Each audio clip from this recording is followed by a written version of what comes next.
All right, just put another book review out. I'm doing a few because it's been a while since I've uploaded, but um, so I've been reading a bit and I haven't been able to do reviews. So next book review will be The Twisted Ones by Kingfisher, which is actually I think it's called a pen name. The author is Ursula Vernon. So um, yeah, but The Twisted Ones, and it's basically another horror. Like my last one, the Dracula review was a horror book, and I might be, this might be getting me more into the horror aspect, but this is more of a folklore horror, where you could have viewed Dracula as an antichrist horror.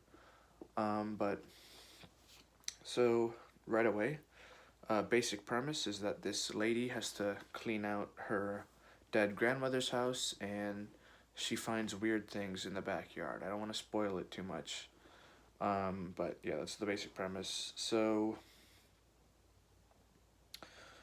just kind of going right into it, I'd say character is decently developed. You know, they only really developed the main character. Actually, not even the main character. They develop more the dead grandmother and the dead grandfather more. The main character is whatever. They leave. She's kind of arbitrary. Um, it's not setting dependent, so even if you don't know that, there's not really much to geography. But it is, in the horror aspect. There's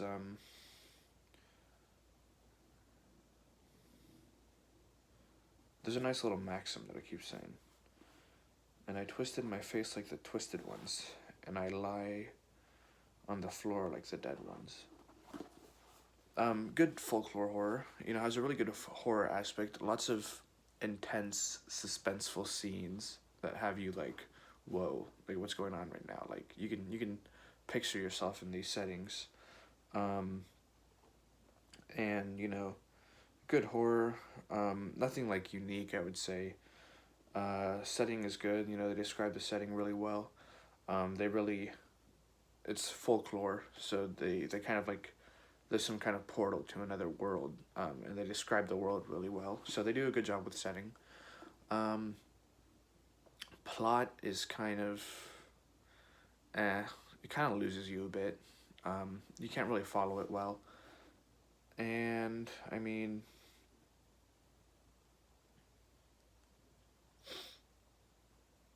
it's kind of weird.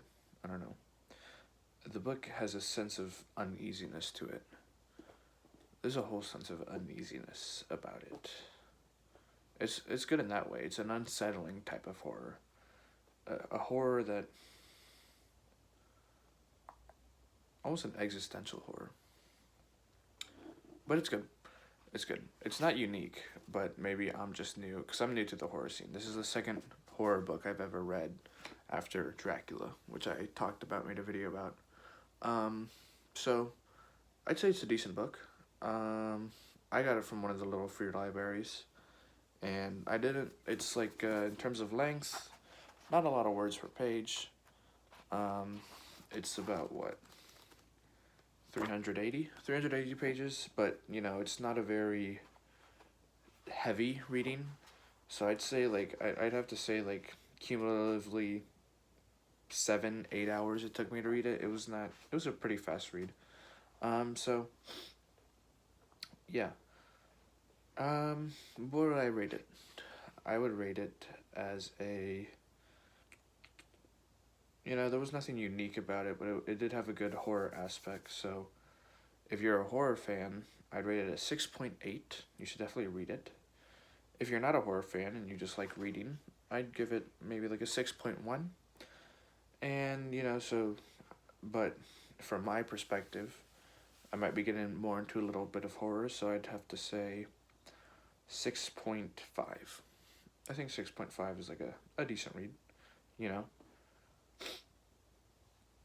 So, yeah, that's about it. Just making a book review. See ya.